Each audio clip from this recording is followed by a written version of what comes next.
Welcome back. Milwaukee's oldest cocktail bar receives one of the hospitality industry's most prestigious awards. Bryant's Cocktail Lounge won this year's Timeless Award for the Tales of the Cocktail Foundation. There are just 2 bars worldwide to receive this recognition this year. Winners are selected from nominations reviewed by more than 250 hospitality professionals from around the world. Bryant's first opened in 1938 at 9th and Lapham. That is on the city's south side. The owners of Bryant's recently shut down an iconic live music venue on Milwaukee's east side.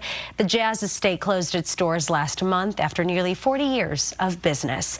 And joining us now, bar manager at Bryant's Cocktail Lounge, Jackson Mercier. Thank you so much for spending some time with us. First, I do have to get your reaction to getting this award for this establishment. Yeah, absolutely. We're just absolutely floored by it. We're love to be recognized, and especially being recognized within the Midwest. We're the first bar in the Midwest to receive this, so we're really happy for bringing people into Milwaukee as well. And it's with reason, right? Because there's just so much history with Bryant's. Walk us through that history, how the bar has pretty much stayed the same, or maybe it's changed in some ways, but you can tell it's moody from your live shot, that wallpaper in the back. I think you're upstairs, if I'm not mistaken. Yes, I am. Yeah. So much history. Yeah, absolutely. Yeah, we've been doing our cocktails since 1938, and it takes a lot of effort to keep a old school place like this running. We're constantly fixing things in an old building and doing stuff in a rather idiosyncratic way that doesn't always make sense when you compare it to some of the new places, but the awards for history and stuff like that really mean the world to us for that, and really makes it feel worth it. Absolutely. And for those who maybe haven't been to Bryant's, first of all, everybody should go. But the unique concept at this establishment is that instead of ordering off a menu, guests are encouraged to kind of communicate with the bartenders, have a conversation with them. What are their favorite scents, flavors, all of the things, and then the bartender kind of matches them with a drink. Yeah, absolutely. And that method of making drinks, I think, has really helped sustain us by basically it's like, hey, we're not here to trick you. We're not here to give you something that you don't want to drink.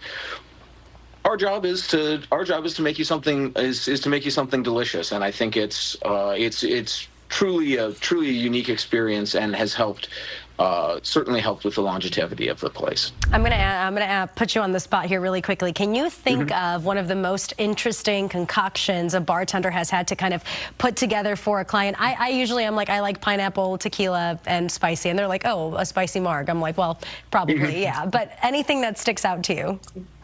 Yeah, we've definitely had some weird combinations.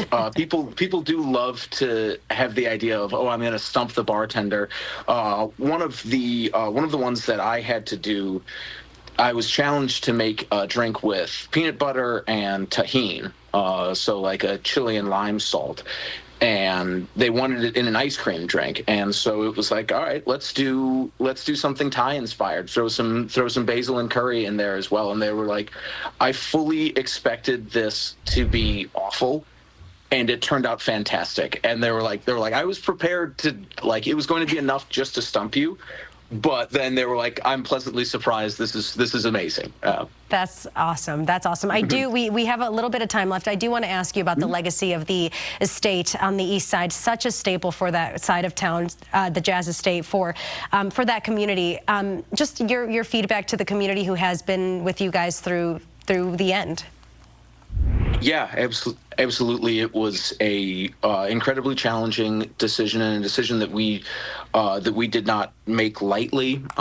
But it just goes to show that even these iconic places are not guaranteed, and they all have their unique challenges, and we're certainly hopeful that we'll be able to find someone to further steward the Jazz Estate for future generations.